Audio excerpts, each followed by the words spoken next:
With this video, I would like to record the stages of the making of the cover for my new book on dynamic human anatomy.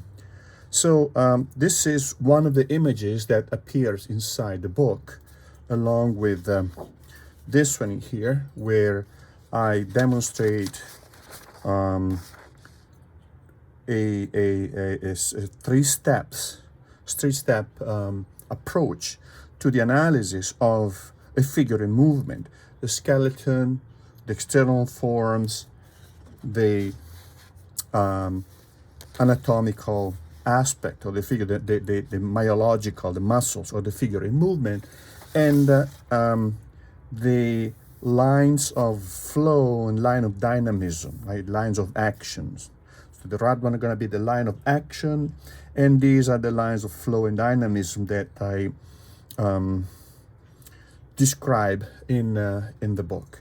So this image is the starting point for the cover.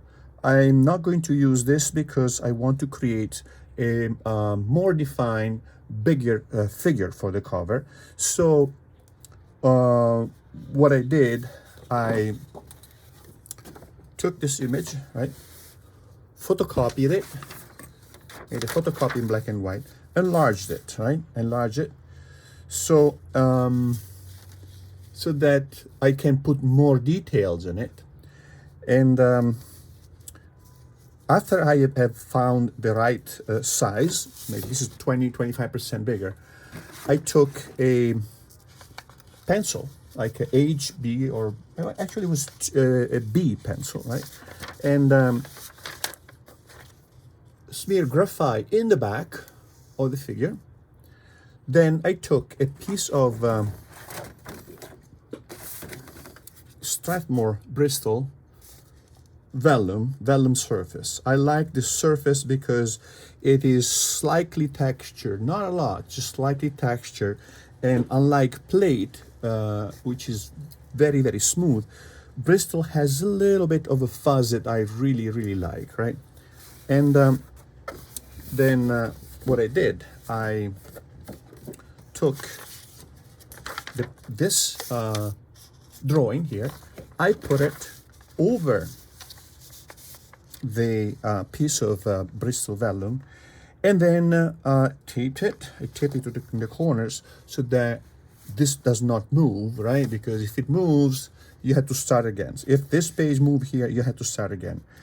And then I went over it. I went over the photocopy, pressing on it to transfer the drawing.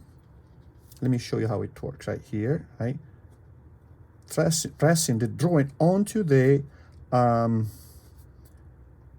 paper of that I will use for the final work. See this? You see these lines here, right? See these lines here, just barely visible, but that's all I need, right? That's all I need.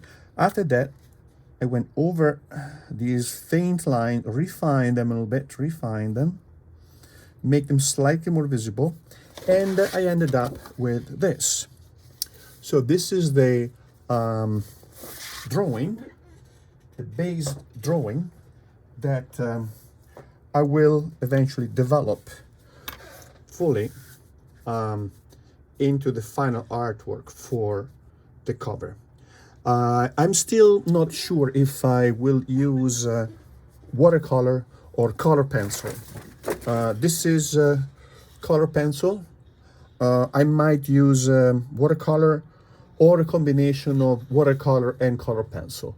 We'll see. But in the meanwhile, now I have to start drawing, going over this drawing again, cleaning it up, refining a little bit more the outline, making sure that everything is there, nothing is missing, right? Check if there are some small mistake, incongruency, etc. And when the drawing is okay, right, then I can start working with watercolor or color pencil, right? That's going to be the next step.